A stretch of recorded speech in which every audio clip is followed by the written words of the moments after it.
حضرت یحییٰ بن زکریا علیہ السلام کو اللہ تعالیٰ نے 5 چیزوں کا حکم دیا کہ وہ خود بھی کرے اور دوسروں تک بھی پہنچائے۔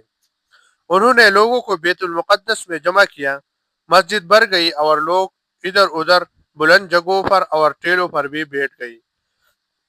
تو حضرت یحییٰ علیہ السلام نے فرمایا کہ اللہ تعالیٰ نے 5 چیزوں کا حکم دیا ہے کہ میں خود بھی بجا لاؤں اور تمہیں بھی بتاؤ تاکہ تم بھی ان پر عمل کرو۔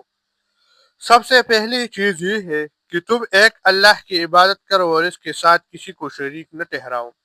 اور اللہ کے ساتھ شریک ٹھہرانے کی مثال ایسی ہے کہ ایک آدمی نے خاص اپنے مال سے ایک غلام خریدا، اسے بتایا کہ یہ میرا گھر ہے اور یہ میرا کام کاج ہے، یہ کام کرو اور جو نفع حاصل ہو مجھے لا کر دیتے رہو۔ غلام نے اپنی بیوقوفی سے یہ کیا کہ اس کام میں جو نفع ہوا وہ اپنے مالک کو دینے کے بجائے کسی اور کو دیتا رہا۔ کون ہے جو ایسے غلام کو پسند کرے؟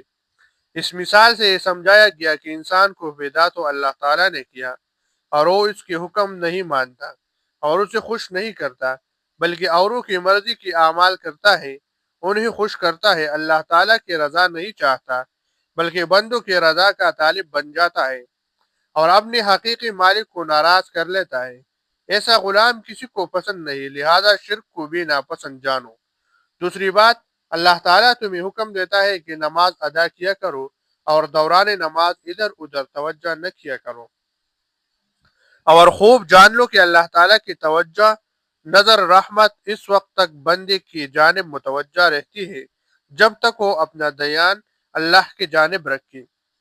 تیسری بات، اللہ تعالیٰ نے تمہیں حکم دیا ہے کہ روزہ رکھا کرو، اور روزہ دار کی مثال ایسی ہے جیسے ایک شخص چند لوگوں کے ساتھ چل رہا ہو اور اس کے پاس ایک تیلی میں عمدہ خوشبو ہو اور سب لوگ اس کی خوشبو کو بہت پسند کر رہے ہو۔ بے شک روزہ دار کی منہ کی بو اللہ تعالیٰ کے ہاں اس تیلی کی خوشبو سے بھی کہیں زیادہ پسندیدہ ہے۔ چوتھی بات، میں تمہیں صدقہ کا حکم دیتا ہوں۔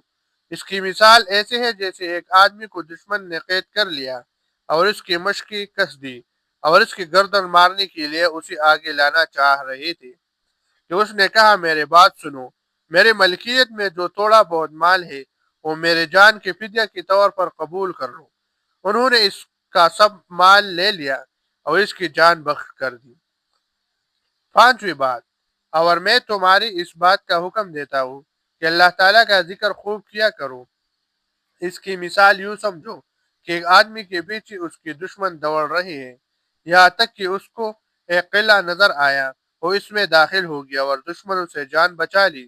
اس طرح انسان ذکر اللہ کے ذریعے اپنے نفس کو شیطان سے بچا سکتا ہے۔ گویا اللہ تعالیٰ کا ذکر بندہ کے لیے قلعہ کی مانند ہے۔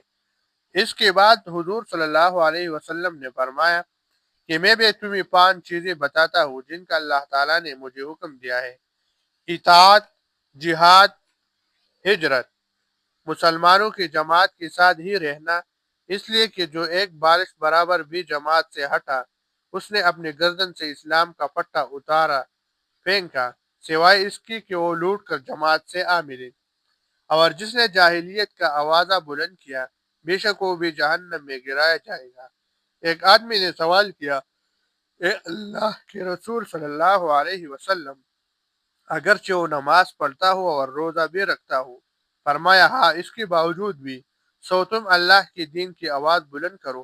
وہ اللہ جس نے تمہارا نام مسلم